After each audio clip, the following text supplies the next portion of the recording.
CEAP, Centro Espírita Altivo Panfiro. Uma casa de amor. Boa noite a todos. Vamos dar início ao nosso estudo do Evangelho. Nós estamos terminando ele, né? Vamos hoje para notas explicativas, que é a última página do Evangelho. Então, vamos terminar ele hoje. E eu vou ler aqui para a gente fazer a prece enquanto o Nilton chega. Notas explicativas. Hoje, creem e sua fé inabalável, porque assentada na evidência e na demonstração, e porque satisfaz a razão. Tal é a fé dos espíritas, e a prova de sua força é que se esforçam por se tornarem melhores, domarem suas inclinações más e porem em prática as máximas do Cristo, olhando todos os homens como irmãos, sem acepção de raças, de castas, nem todos os homens de castas, nem de seitas, perdoando aos seus inimigos, retribuindo o mal com o bem, a exemplo do divino modelo, Kardec Allan, Revista Espírita, de 1868, edição Rio de Janeiro. Vamos fazer a nossa prece.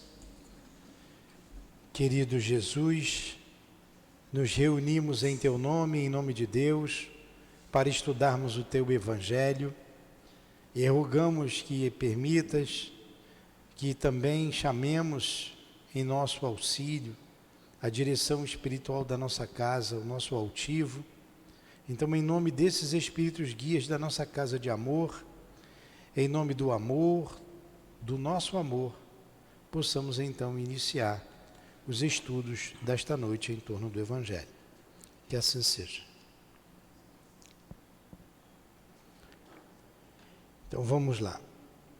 A gente viu semana passada, nós estamos terminando aqui o Evangelho, e a gente viu que Kardec, na primeira edição, lançou o nome de Imitação do Evangelho. E aqui ele trocou para... Depois ele trocou para o Evangelho segundo o Espiritismo. E nessa nota explicativa aqui, a gente termina aqui o livro, né?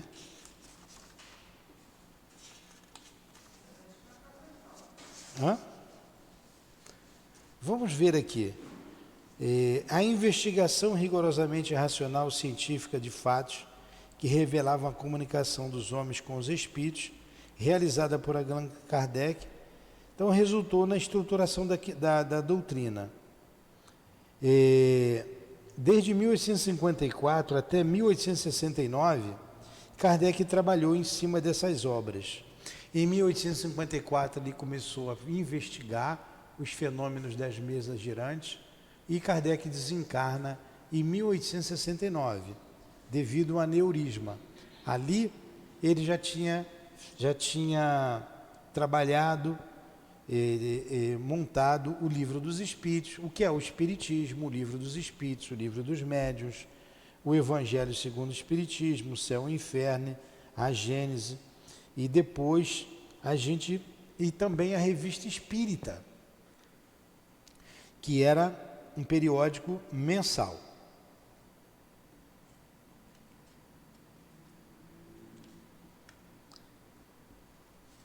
Mas vamos parar por aqui.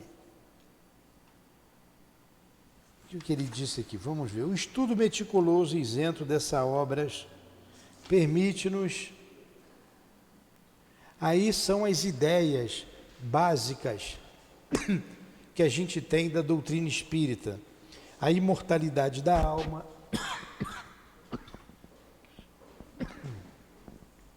Ele vai falar nessas obras a imortalidade da alma, a reencarnação, a imortalidade da alma, ela mantendo a sua individualidade, a reencarnação, a comunicação, a pluralidade das vidas, dos mundos habitados. Ele vem trabalhando em todas essas obras. E aqui a gente termina então o nosso estudo.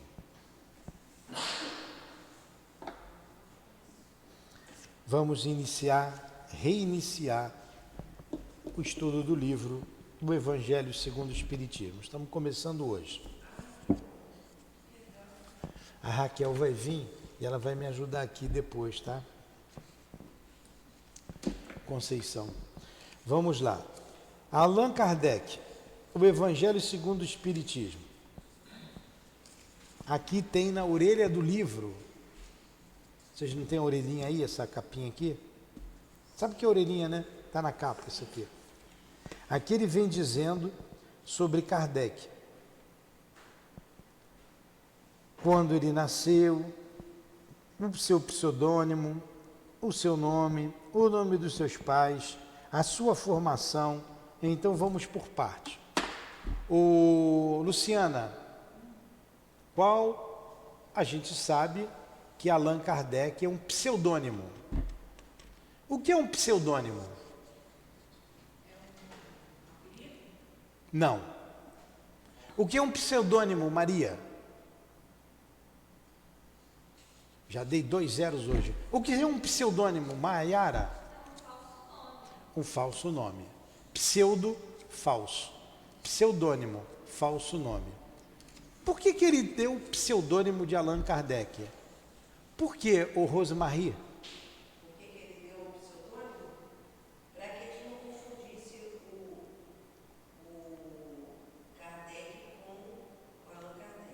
O Allan Kardec era... Para que ele não confundisse o professor, conhecidíssimo na França, poliglota, lançou diversos livros, um pedagogo, discípulo de Pestalozzi, para que não confundisse o nome dele, ele adotou um pseudônimo. Então vamos ver a formação que Kardec tinha. Bacharel em letras e ciências, falava além do francês, alemão, inglês, italiano, espanhol, possuindo bons conhecimentos de holandês. Então ele era um poliglota. Um poliglota. Falava diversas línguas, traduzia livros do francês para o alemão, ou do alemão para o francês.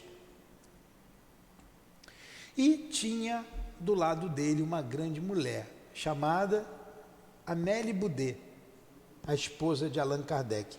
Eles não tiveram filhos. Amélie Boudet, ao meu francês, Amélie Boudet, a esposa de Allan Kardec. Agora uma pergunta. Como é que era o nome de Allan Kardec? Luciana, não sabe, 2 zeros já ganhou hoje. Maria, qual é o nome de Allan Kardec? Ganhou também 2 zeros hoje. Qual é o nome de Allan Kardec? 3 zeros. Qual é o nome de Allan Kardec, Maiara? Hoje eu vim para dar 0, 4 zeros. Então lê aí o nome do Kardec aí, pode colar.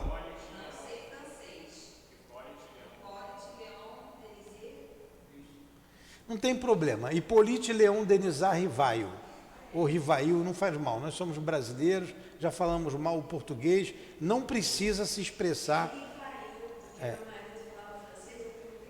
Rivail, pronto. Hippolyte Léon Denisard Rivail. Pode ver que no meio do nome de Hippolyte Léon Denis, tem Léon Denis no meio do nome de Kardec.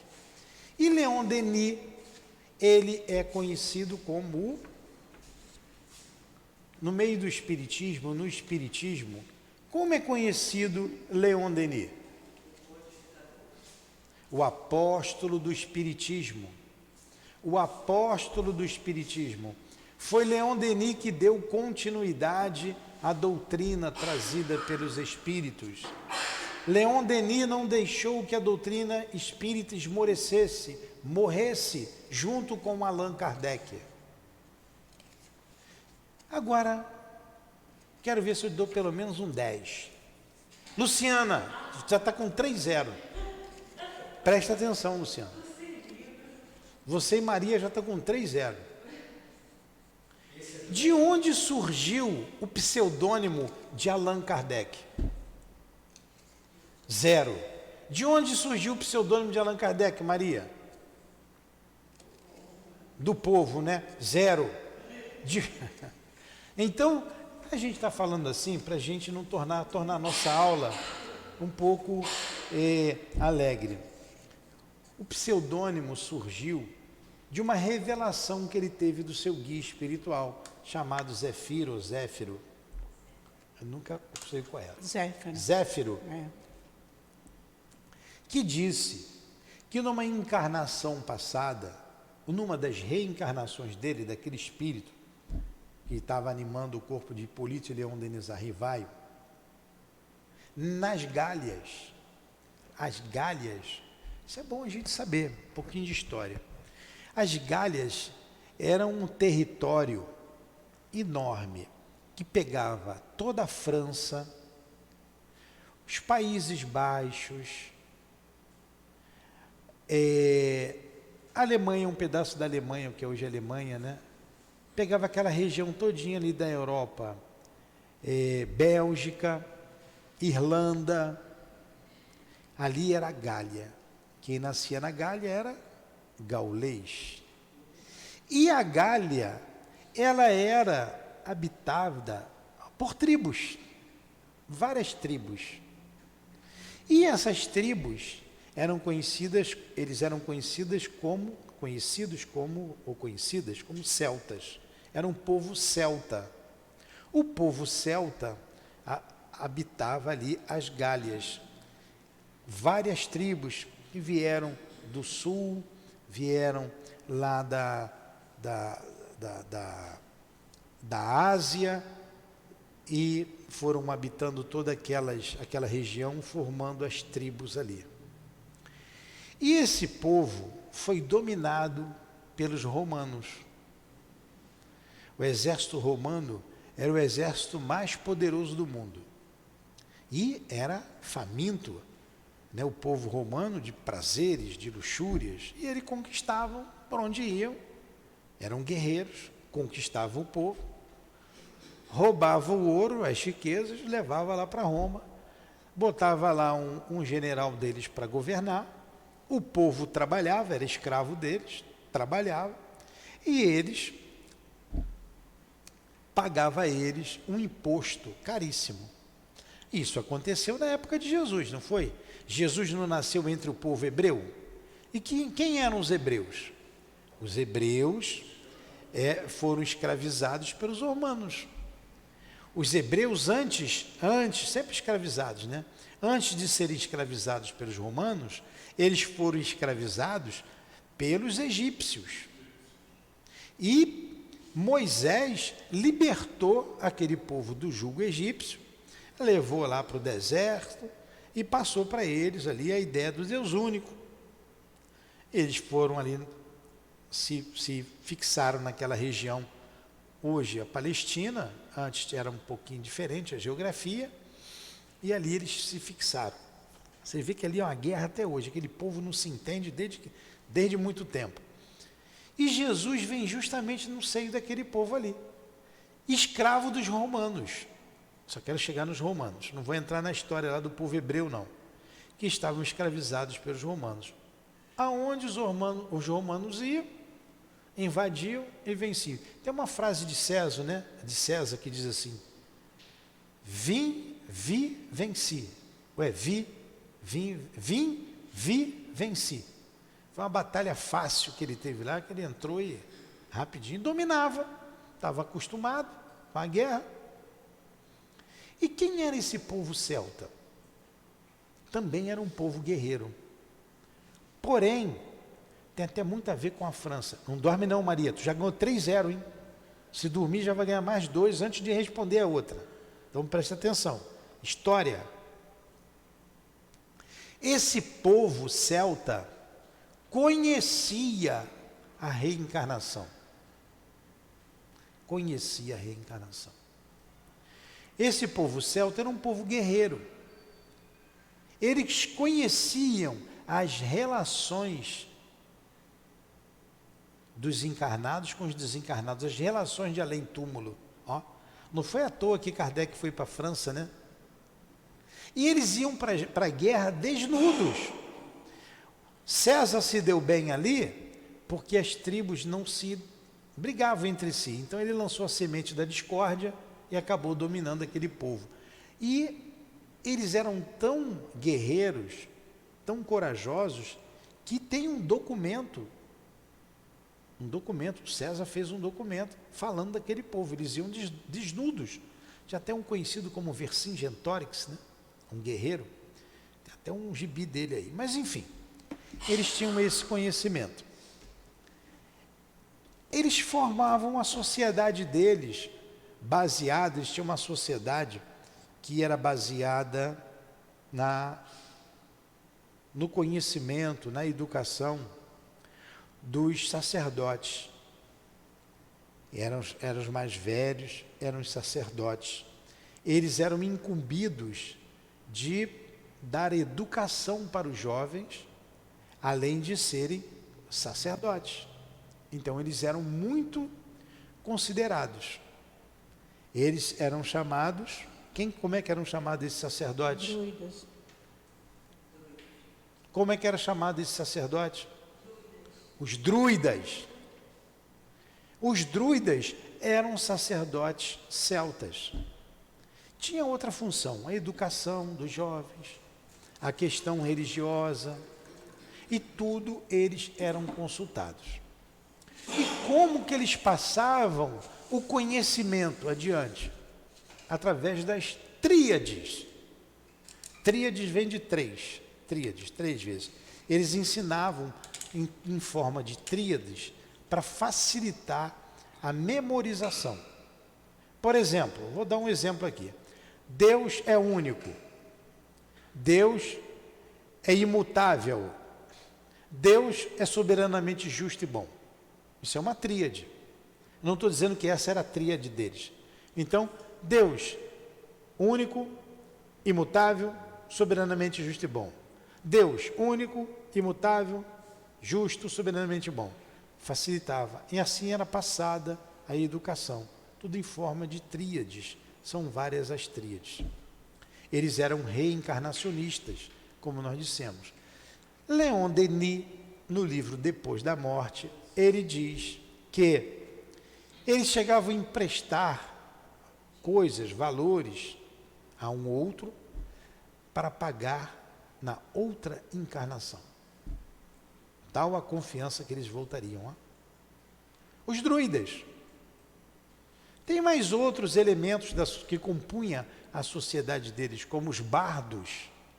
Os bardos eram os poetas, cantavam, eram os artistas, os poetas. Tem outro lá, componente, qual é o outro? Você lembra? Mas o que nos interessa são os druidas. E o Zéfiro disse para Hippolyte Léon Denis Rivaio que ele tinha sido um sacerdote nos celtas, entre os celtas, que ele era um druida, que ele foi um druida que se chamava Allan Kardec. Você, Hippolyte, foi um sacerdote, um druida. Você era um druida lá entre o povo celtas. E o seu nome lá era Allan Kardec. Então, ele adotou esse pseudônimo de Allan Kardec.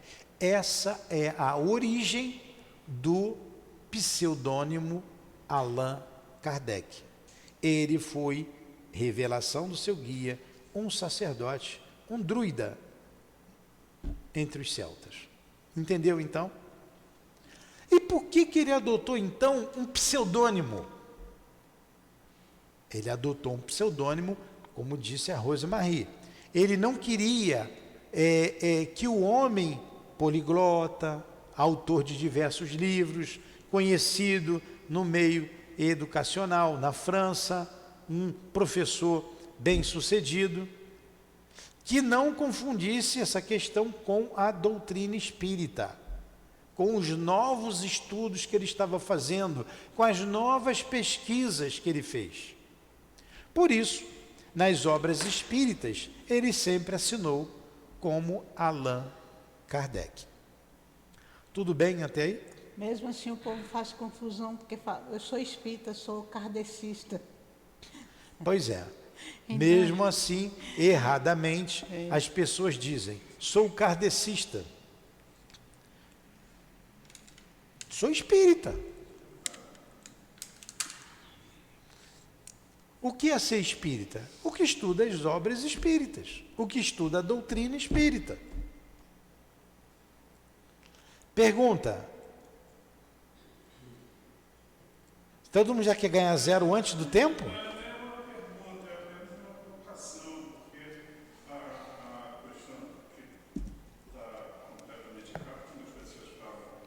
Fala no microfone.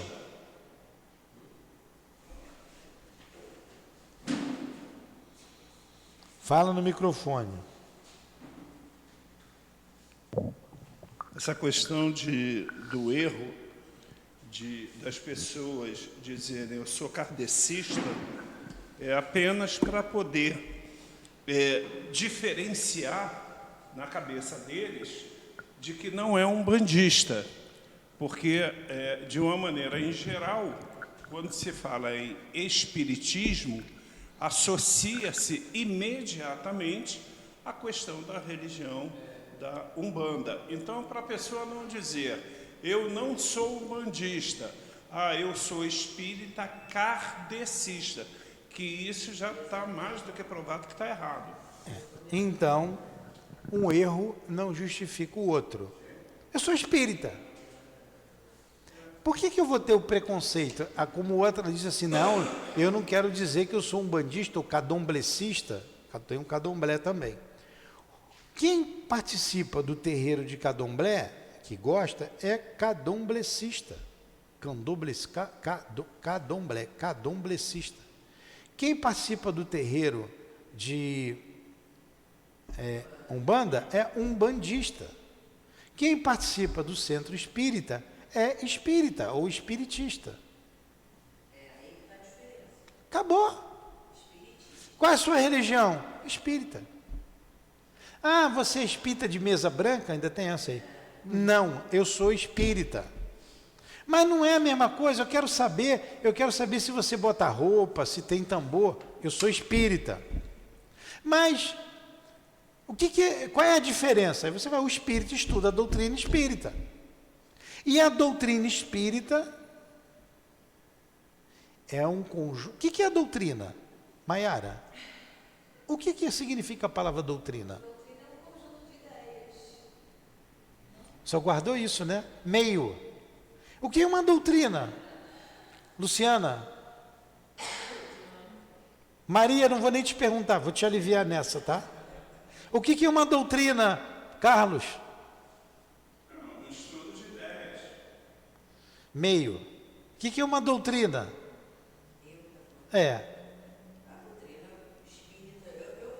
Zero também. Aí eu vou aqui no dicionário. Espera aí. Primeira coisa, a gente tem que, se é doutrina espírita, tem que saber o que é doutrina e o que é ser espírita. São duas palavras. Estávamos estudando ali os sistemas, no livro dos médios. Aí eu entrei lá, de bobinho. Vem cá, o que é um sistema? Ninguém sabia. Fomos no dicionário ver o que é sistema. Como que você está estudando alguma coisa se você não sabe o significado da palavra? Você não vai entender se você não souber o significado. Então, tem que correr o dicionário. Está no dicionário. Eu vou ter que falar aqui por causa do microfone para eles ouvirem. Sistema 1. Conjunto coerente de ideias fundamentais a serem transmitidas e ensinadas. 2, que nos interessa mais. Conjunto de ideias básicas contidas no sistema filosófico, político, religioso, econômico, etc, etc, etc. Então, a doutrina espírita é um conjunto de ideias básicas, religiosas, filosóficas, que nós adotamos. Então, se nós adotamos, isso é importantíssimo, tá? Para a gente não perder o rumo da casa. Se nós adotamos a doutrina espírita, porque tem uma doutrina, tem um conjunto de normas, de ideias, que estão contidas aonde? Nas obras fundamentais, ou básicas, como dizem. O mais certo dizer são obras fundamentais. Está no fundamento. No fundamento. Quais são essas obras?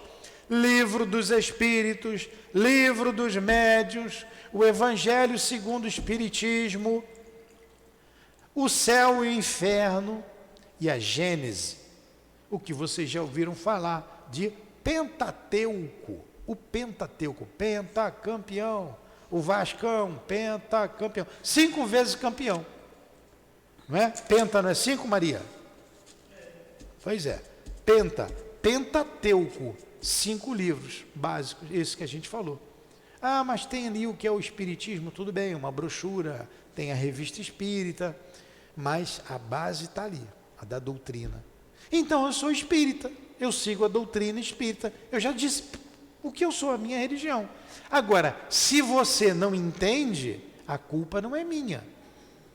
Se você não compreende isso, a culpa é sua. Se você não sabe diferenciar o que é a doutrina espírita do candomblé ou da Umbanda, não é problema meu, é problema seu que não estudou, que não sabe. Agora, nós somos melhores do que os umbandistas? Não. Eles têm a crença nos espíritos como nós temos. Eles têm a mediunidade como nós temos. Eles têm, mas vemos de maneira diferente. Nós não somos cristãos? É a mesma coisa que o catolicismo, que a Igreja Católica? Não. É a mesma coisa que os protestantes? Não. Nem protestante é igual ao católico. Mas nós temos que nos entender. A gente não precisa, ninguém é diferente por isso. A gente só professa uma fé diferente. Nós temos uma maneira de ver diferente. De Deus, por exemplo. Para o católico, Jesus é Deus. Para o protestante, Jesus é Deus. Para o espírita, Jesus é um espírito superior, um espírito puro, não é Deus. Deus está acima do Cristo. Então, vemos diferente. Isso vai fazer a gente melhor ou a gente pior? Acredito que faz melhor, educa. Mas é melhor você ser um bom católico do que um mau espírita. Se a Igreja Católica te faz um bom católico, você tem a religiosidade, que é diferente da religião, tudo bem. O que falta nas pessoas é a religiosidade. O que é religiosidade? É você seguir o que professa a sua doutrina, a doutrina católica. Você faz aquilo com amor. Se você faz o bem ao próximo, porque Jesus falou do bem ao próximo. A bandeira da doutrina espírita, fora da caridade não há salvação. Tudo bem, você pode professar em qualquer religião, fala.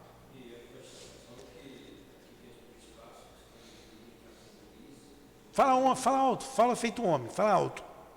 E é por essa razão que na casa, que está dividido em categorias, cada espaço tem o segmento da doutrina? Não está dividido em categoria. Ó, quando eu fala feito um homem, eu falo para as mulheres também, que elas falam baixinho, tá? Fala alto. Aqui na casa não tem categoria, aqui não tem hierarquia, aqui não tem diferença nenhuma. Todos nós somos iguais. Eu que estou falando aqui, estou estudando tanto quanto vocês. Como eu já li antes, eu vou falando. O professor não já leu antes? Então, a gente está sempre aprendendo. Aqui ninguém é mais do que ninguém. Aqui todo mundo é igual. Como é uma instituição, você tem que ter um documento. Você tem que ter uma legislação. O que nós chamamos aqui, de a nossa, como é que é o nome? O nosso estatuto. E um estatuto prevê um presidente, um vice-presidente, um diretor financeiro, um diretor administrativo, prevê tudo isso. Então, a gente tem um estatuto. Agora, o presidente é superior, aos componentes, os demais componentes da casa? Não. Ele é apenas um trabalhador administrativo. Está aqui na administração, mais nada. Não é um sacerdote.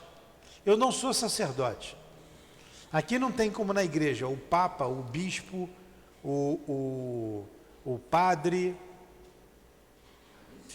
Não tem hierarquia. Não tem hierarquia. Não tem freira, não tem pastor, não tem. Não tem diferença. Entendeu? Não tem hierarquia. Dentro da casa espírita, eu estou respondendo a alguém iniciante, né? Dentro da nossa casa espírita, a gente tem uma obra social. Então, trabalhamos na obra social e somos espíritas. Como a Igreja Católica tem várias obras sociais. Eles têm obras sociais. E outras religiões têm as suas obras sociais. Nós temos a nossa. Entendeu? Entenderam então porque somos espíritas? Pronto. Então vamos para a prova. Aprendeu dúvidas? Quando não tem dúvida, tem dívidas. Qual o nome de Allan Kardec? Não, que Rivaio. Fala tudo direito. Pode ler, pode colar. É prova com consulta. Rivaio. Por isso que isso é importante, né? Isso é importante. E Allan Kardec, de onde veio esse nome Allan Kardec? Uma reencarnação aonde? Entre que povo? Os celtas, que ficava lá na Gália. E a Gália compreendia que região da Europa? Basicamente, França, pegava toda a França, Irlanda, Bélgica, os Países Baixos ali, toda aquela região.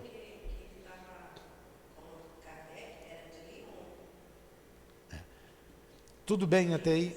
Entenderam? Tá. Agora vamos prosseguir aqui na orelhinha do livro. Tá? Se eu pegasse essa orelhinha aqui hoje e lesse para vocês, eu já tinha feito isso em 5 minutos e vocês não iam aprender nada. Tá? Cadê teu livro? Ah, vem para o livro do Evangelho pensando que é outro livro. É isso aí. Hã?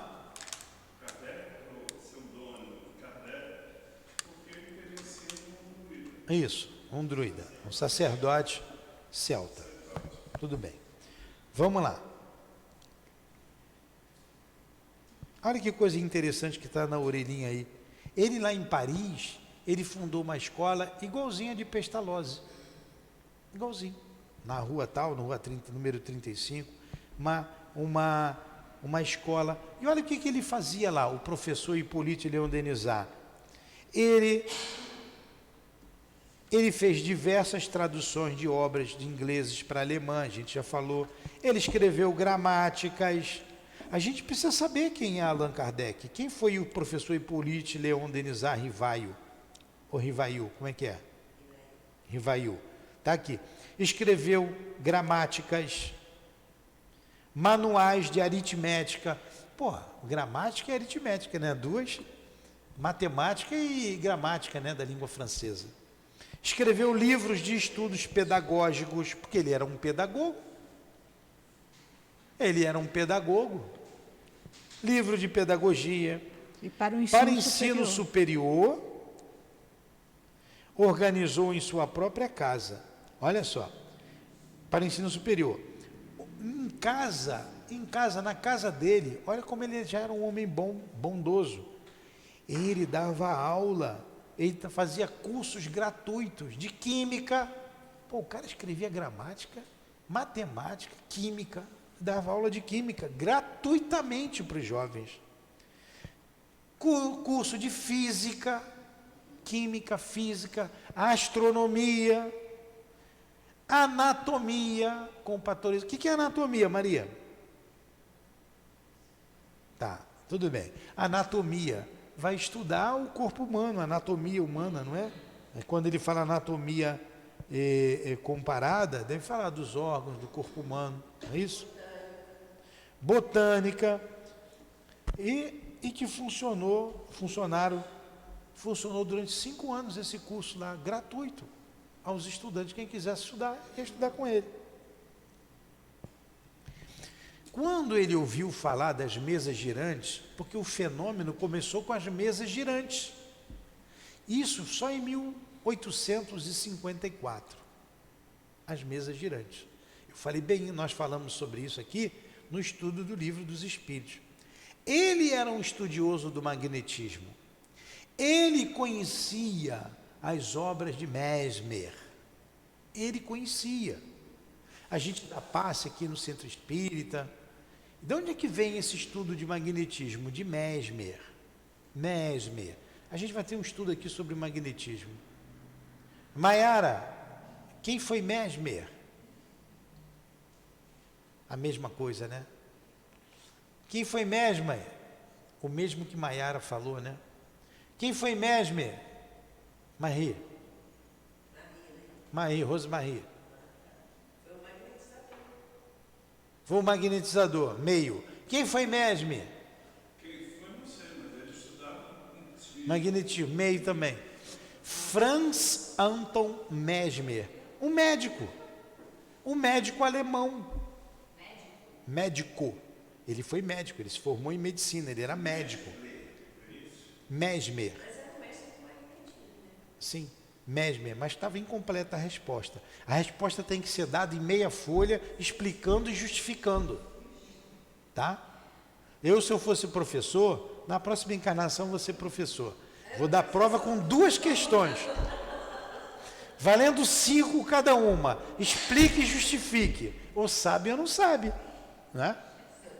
Então, Franz Anton Mesmer, e ele desenvolveu o estudo sobre o magnetismo. Ele fazia cura através do magnetismo. E essas curas através do magnetismo, elas são antigas, elas vêm desde o Egito antigo, desde os povos antigos. Jesus fazia cura com o magnetismo. E os egípcios, antes de Jesus ainda. Tanto que nas cerâmicas, nas artes, tem lá, até hoje a gente vê nos livros, a imposição de mãos, não é? Então, o magnetismo, o Mesmer estudou o efeito da imposição de mão. E ele tinha muita energia. Saía da mão uma energia que ele chamou de magnetismo e que curava.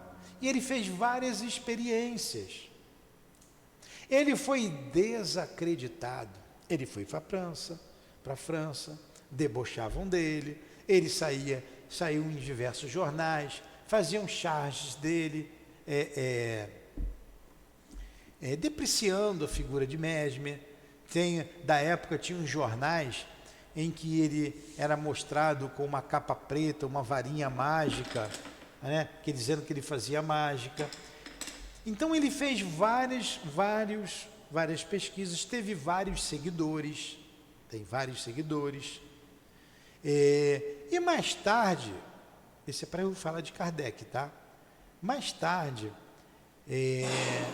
o nome de magnetismo, o magnetismo foi aceito.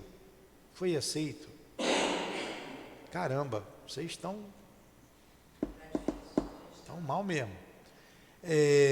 Foi aceito com o nome de hipnotismo.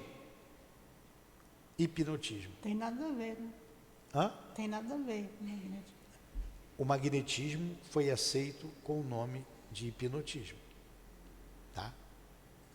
Mais tarde foi aceito e a ciência então aceitou, e vários pesquisadores, como Charles Duché e tantos outros,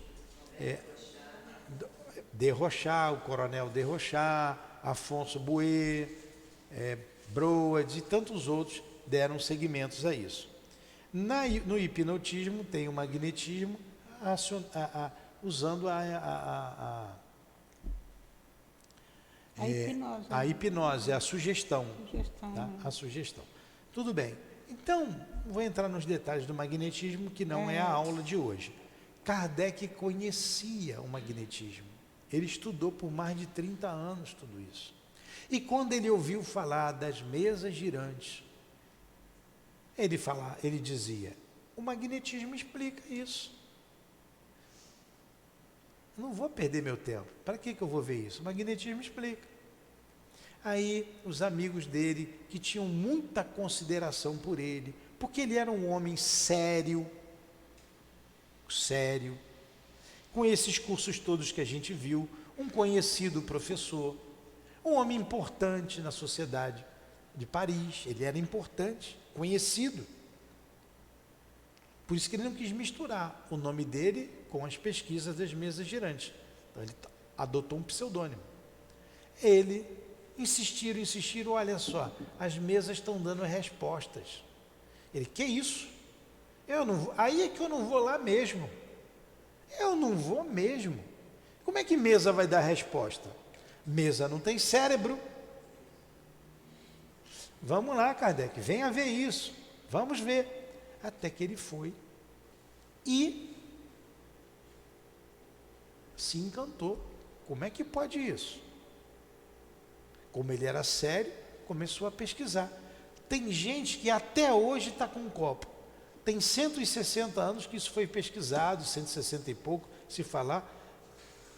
Ainda está perguntando para o copo aí nas escolas, nas ruas, em casa, consultando o copo. E Kardec já pesquisou tudo isso. Aí ele começou a pesquisar, em 1854. E daí ele tirou toda a filosofia. Ó, todo mundo brincava disso nas festas, em casa. Esse fenômeno começou em 1848, lá nos Estados Unidos, com as irmãs Fox, né, em Hydesville, e todo mundo brincava. Mas ele foi o que foi pesquisar com seriedade. E olha o que surgiu de tudo isso. O Pentateuco. A revista espírita, que ele tinha uma... Hã? Em tão pouco tempo. Olha a capacidade dele. Olha a capacidade dele. Mas por trás de tudo isso, tinha uma ordem divina. De Deus, não é de Jesus, de Deus para a terra. A ordem vem de Deus. Jesus à frente de todo esse trabalho. Jesus à frente de todo esse trabalho. E Kardec foi escolhido para isso. Vocês sabem por que começou a Umbanda, o Candomblé? Na verdade, a Umbanda, porque eram muitos os intelectuais que estudavam a doutrina espírita. Gente intelectual, o povo não tinha acesso. A Umbanda foi uma maneira de já trouxeram isso lá da África, já sabia da mediunidade, já sabiam de tudo isso. Foi uma maneira de eles entenderem melhor a doutrina. Entenderam ali do jeito deles, pessoas mais simples entender a doutrina espírita. Então, daí Kardec tirou as conclusões que basicamente estão contidas no Livro dos Espíritos. O Livro dos Espíritos é a coluna mestra da doutrina espírita. Sim. A base é o Livro dos Espíritos, que foi lançado, ele começou a pesquisar, como ele colocou aqui, quando? Em 1854. E o Livro dos Espíritos foi lançado em 1857, 3 anos depois. Então você pode dividir o Livro dos Espíritos em 4 partes. Pô, a cabeça de Kardec é incrível, é incrível. Uma hora a gente vai estudar Kardec, é bom lá em Obras Póstumas, que a gente vê bem sobre Kardec. Leon Denis faz uma referência belíssima sobre Kardec no Problema do Ser, ali no início, Problema do Ser, Destino. Clareza de Kardec. Você divide o Livro dos Espíritos em 4 partes. A primeira parte do Livro dos Espíritos. Vamos pegar uma costela que ele fala de Deus, ele fala do início de tudo. Da primeira parte do Livro dos Espíritos se desenvolveu a Gênese. O livro A Gênese. Da segunda parte do Livro dos Espíritos, que trata do mundo espiritual ou do mundo dos espíritos, deu continuidade como o Livro dos Médiuns. Da terceira parte do Livro dos Espíritos, que fala das leis morais, começa lá com lei de adoração, né? Aí vem depois, lei depois da lei de adoração, lei do trabalho, aquelas leis todinhas, que Kardec no final pergunta assim aos espíritos. A gente podia resumir essas leis aqui nos 10 mandamentos, e o espírito confirma, assim, aqui estão os 10 mandamentos, que Kardec destrinchou. Kardec não, os espíritos. Ele organizou, ele concatenou, ele juntou essas ideias. Da terceira parte, então, que fala das leis morais, o Evangelho, o que nós estamos estudando aqui. Tive que falar a beça para chegar no Evangelho. E da quarta parte do Livro dos Espíritos, que fala das penas e consolações, o livro O Céu e o Inferno. Então, amplia as ideias contidas na quarta parte do Livro dos Espíritos, com o céu e o inferno. Entenderam? A segunda parte, o Livro dos Médiuns, a primeira Gênesis, a segunda aqui. Então veio o livro do Evangelho. Qual foi o primeiro livro, então, onde está contida a filosofia, a base de tudo? O Livro dos Espíritos. Foi lançado no dia 18 de abril de 1857. Vocês têm que saber isso. Isso é importante para nós espíritas. Aí perguntam para vocês, o que é o espiritismo? Ah, sei lá, tem um cara lá chato que fala beça lá, fala de Deus, fala de reencarnação. Você tem que saber. Então, depois do Livro dos Espíritos, em 1861, ele lança o Livro dos Médiuns, que está ali no Livro dos Médiuns, dizendo assim, é a continuidade do Livro dos Espíritos. Acabou o Livro dos Médiuns, acabou o Livro dos Espíritos, Livro dos Médiuns. Então ele lançou 3 anos depois. Depois do Livro dos Médiuns vem aqui o Evangelho, em 1864. Eu não sei, acho que foi 31 de maio, tem que ver aqui a data. Mas foi 1864. Depois, em 1865, é fácil guardar isso, vem o Céu e o Inferno. E por último, em 1869, a Gênese. E ele desencarna. Kardec morre em 1869. No dia, quem acertar o dia e vai ganhar, ele não falou antes, vai ganhar uma estrelinha. Ganhou uma estrelinha. No dia 31 de março de 1869, ele desencarna. Então ele deixou muitos escritos. E ele estava preparando obras póstumas, né? Não, ele não estava preparando obras póstumas. Ele deixou muitos escritos na sua escrivaninha, que amigos pegaram aqueles escritos lá, pô, ele escreveu mais isso aqui, escreveu isso aqui, vamos fazer um livro desses escritos? Pegaram os escritos de Kardec e fizeram obras póstumas. O que é póstuma? Já ouviu? Homenagens póstumas, pós-morte. Então não foi Allan Kardec que fez o livro, foram os amigos dele lá, chegado, claro, Dona Amélie Boudet, né, uma importante pessoa na vida de Kardec, a esposa dele. Sempre tem do lado de um grande homem uma grande mulher, sempre tem, um ao lado do outro, né? Ela foi uma grande mulher, ela o ajudou muito. Hã? Do lado dele. Aí dizem por trás de um grande homem, não é por trás não, é ao lado. Por que colocar a mulher numa condição submissa? Não tem diferença nenhuma. Do lado. E o homem precisa de uma mulher, um homem grande precisa de uma mulher grande. Então ao lado de um grande homem sempre tem uma grande mulher. Amélie Boudet, com certeza, ela que pegou lá os alfarrapos, então eles fizeram obras póstumas. A nossa casa, esta casa de amor, essa casa séria, que preserva o estudo, a doutrina espírita, tem como base a divulgação da doutrina, porque o mundo inteiro terá que saber, porque a gente vai ver aqui no meio do Evangelho, que os Espíritos dizem assim: o objetivo da doutrina espírita é alavancar o progresso moral da humanidade. Alavancar o progresso moral da humanidade. A gente está fazendo aí, com esses meios de comunicação, a nossa parte. Porque reencarnação é lei natural, todo mundo terá que fazer a comunicabilidade, a imortalidade, enfim, essas ideias espíritas todas que foram concatenadas, juntadas nessas obras, basicamente no Livro dos Espíritos, ideias essas que sempre existiram, desde que o mundo é mundo.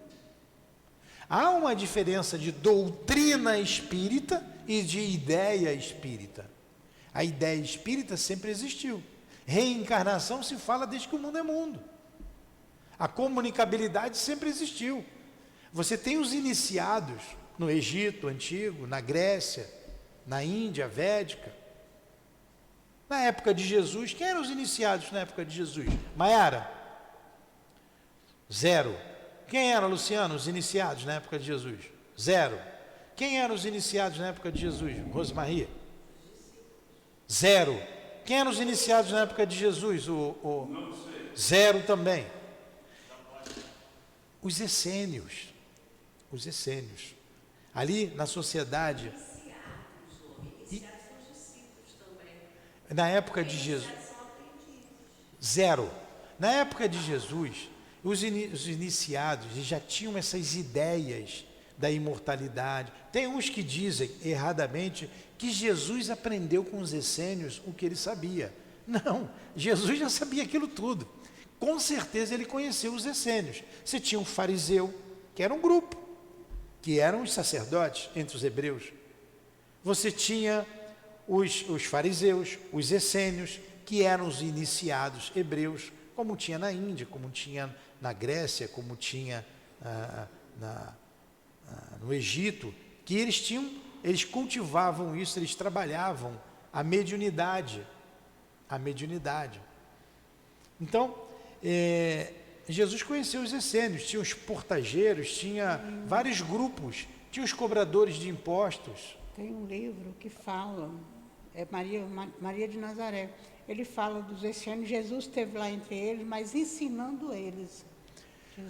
O fato é que se fala o que não se fala em livro aqui ou acolá, que Jesus não precisava disso, de aprender com ninguém.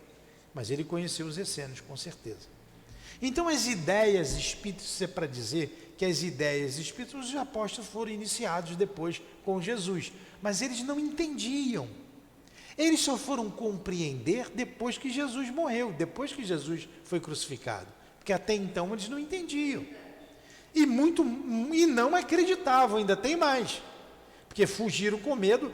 Jesus teve que aparecer para eles para dizer: aqui, eu não morri não, eu não falei que a vida continuava, eu estou aqui, estou vivo, vem cá, ó Senhor, tem um cabeçudo lá, né, que diz assim: eu não acredito, ele não estava lá, eu não acredito, ele não veio aqui não, eu não acredito, eu só acredito se eu botar o dedo lá na chaga dele.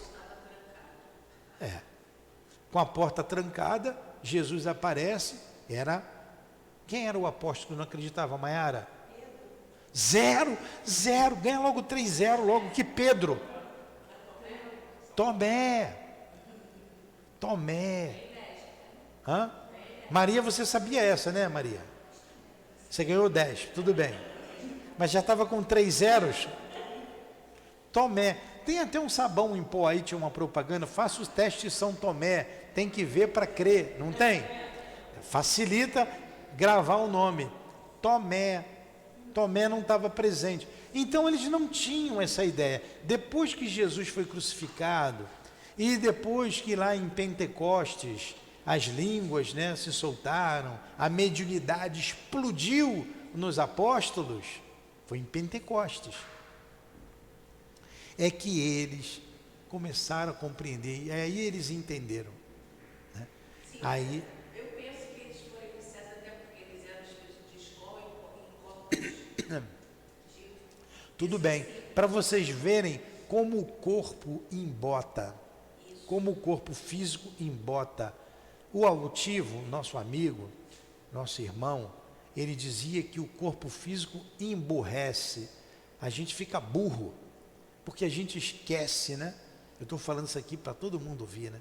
Emburrece, a gente esquece o passado. E você vai agir nessa vida aqui.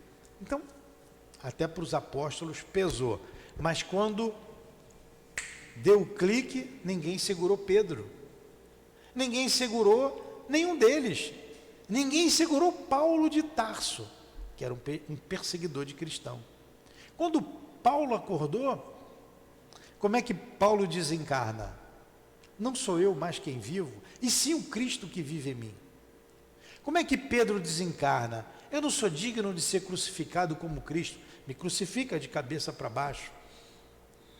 E por aí vai. Pedro curava com a sombra.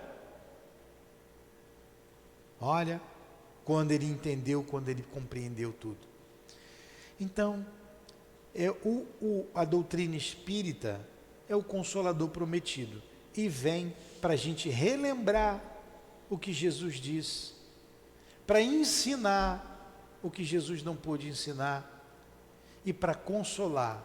E como nós precisamos de consolo, quando temos notícias daqueles que amamos e que deixaram o corpo físico. Fala. A título de curiosidade, quem quiser se aprofundar no livro Discípulo Apóstolo, Fonte Viva, 57 apóstolos, 58 discípulos. No livro Fonte Viva, a Rosemarie está dando-nos a dica que para ler a lição 57, 58, que ele vai falar dos apóstolos. Tem um Fonte Viva aí, né? Sei quem está estudando. O Fonte Viva. Sexta-feira. Cartas de Paulo, vai estudar as cartas que ele fez aos Coríntios. Tem a primeira carta, a segunda carta, a terceira, né? Tem cartas aos Romanos, tem cartas às igrejas que ele ia fundando. Por onde ele ia com como é o parceiro dele lá? Hã? Primeiro Barnabé, depois teve aquela confusão. Com Silas, depois com Timóteo, depois com Lucas, o evangelista Lucano, ele não tem um livro Lucano muito bom, eu li esse livro, muito bom. O Lucas era médico, Lucas não conheceu Jesus, ele conheceu Paulo de Tarso, ele foi até Maria e ele foi escrevendo ali o que tinha na cabeça deles ali. Então, ele com esses homens iam fundando igreja, divulgando o cristianismo. Gente, a importância de Paulo para o cristianismo é fundamental. Ele foi para Roma, ele foi para a Grécia, ele saiu da Palestina e divulgou. Os apóstolos ficaram na Palestina, Paulo foi embora. Então, Paulo de Tarso foi o grande divulgador da doutrina espírita. As cartas de Paulo, você perguntou, quando depois ele não podia mais visitar as igrejas, ele escrevia cartas, recomendando a igreja tal, eles ficavam felizes porque Paulo não tinha mais condição de ir em todas as igrejas. Ela é professora das cartas de Paulo. Nós vamos aqui, teremos que ver um dia, né, encaixar aí um dia. Eu estou com dificuldade ainda, não falei ainda com a direção espiritual da casa, temos que falar, que facilite os médiuns, que seria muito bom os médiuns assistirem o estudo sobre as cartas de Paulo. É muito bom, muito interessante. Ela já vem fazendo isso há alguns anos e vai facilitar a nossa vida aqui, respondendo a sua pergunta. E a gente termina então nossos estudos, o tempo acabou, que vocês falam muito, não me deixam falar, né? Não cala a boca. Isso é uma traça. Quem fala muito é porque deve muito, né? Aí a gente fala muito. Então, a gente fez um resumão aí, né, bem resumido aí, dos estudos, da apresentação aí de tudo como começou, do Evangelho. E semana que vem a gente vai para a segunda página de rosto. Para terminar de verdade, agora é de verdade mesmo. Vocês não me deixaram falar? Na página seguinte, aqui do Evangelho, não, já enxugou. Já enxugou. na página seguinte, aqui, logo na outra aqui, o Evangelho segundo o Espiritismo. Está escrito lá em cima, Allan Kardec, tá? O Evangelho segundo o Espiritismo. Contendo, o que contém aqui? Explicação das máximas morais do Cristo. Nós vamos estudar aqui as máximas morais do Cristo. Não vamos entrar em detalhes de contenda nenhuma. Jesus disse isso, não disse isso, tinha irmão, não tinha irmão. Sua concordância com o Espiritismo e sua aplicação nas diversas situações da vida. E tem aqui uma frase importantíssima para a gente meditar, ir para casa com essa frase. Por isso que eu deixei para o final e fiz questão de, apesar do tempo, está em cima da hora, eu dizer a frase que está aqui nessa página. Não há fé inquebrantável, senão aquela que pode encarar frente a frente a razão em todas as épocas da humanidade. Fé inquebrantável, nunca vai quebrar minha fé. Não há fé inquebrantável, senão aquela que encara a razão frente a frente em todas as épocas da humanidade. Então a fé tem que ser raciocinada. A fé espírita é uma fé raciocinada. Agora os espíritas raciocinam muito e esquecem disso aqui, ó. Se é fé, tem que passar aqui no coração, no sentimento. Nunca podemos esquecer, ninguém esquece, todos sabemos, a recomendação de Jesus. E eis que um novo ensinamento eu vos dou. Amai-vos uns aos outros, como eu vos amei. Então a fé tem que estar aqui, aqui. Tudo bem? Então vamos fazer a nossa prece de encerramento na noite de hoje.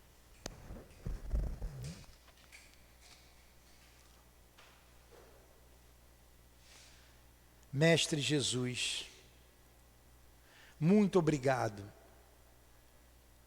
Quanto tempo levamos, quantas encarnações,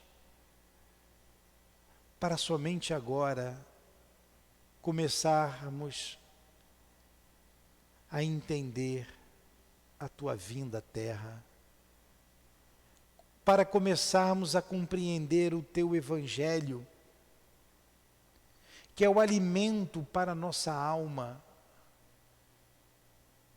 o alimento do espírito imortal.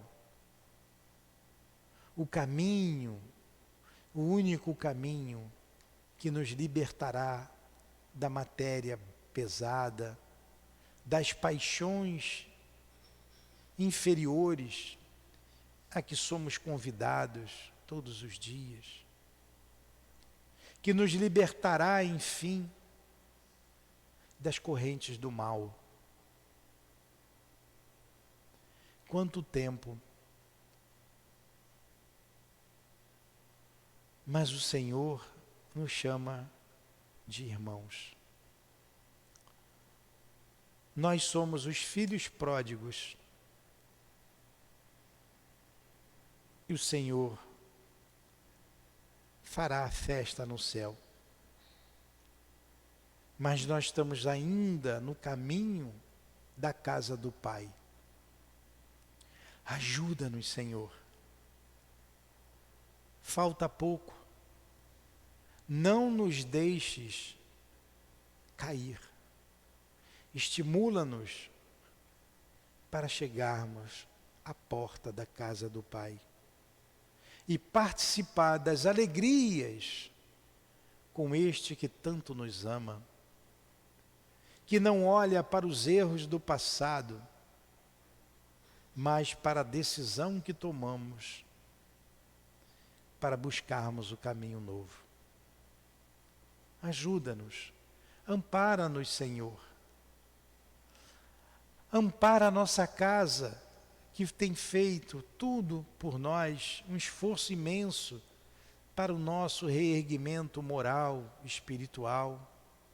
Essa casa de amor que nos propicia alegrias para o nosso espírito. Proteja essa casa, que o mal não entre e não conspurque a doutrina espírita, o teu evangelho. Que o mal não entre aqui, Senhor. E que possamos prosseguir com a limpidez, com a pureza doutrinária, a pureza do teu evangelho, exaltando e divulgando o teu evangelho de amor. E sempre, acima de tudo, Senhor, praticando o teu evangelho nas obras que o Senhor nos convida. Ajuda-nos. Muito obrigado por esta noite de estudos. Muito obrigado, Allan Kardec, por clarear nossa mente. Muito obrigado aos Espíritos do Senhor que se encontram presentes nesta pequena assembleia. Muito obrigado, Altivo. Muito obrigado, amigos de longas eras, aos nossos guias, protetores. Muito obrigado. Muito obrigado, Jesus. Tu que coordenas todo esse trabalho. Muito obrigado ao Pai Celestial.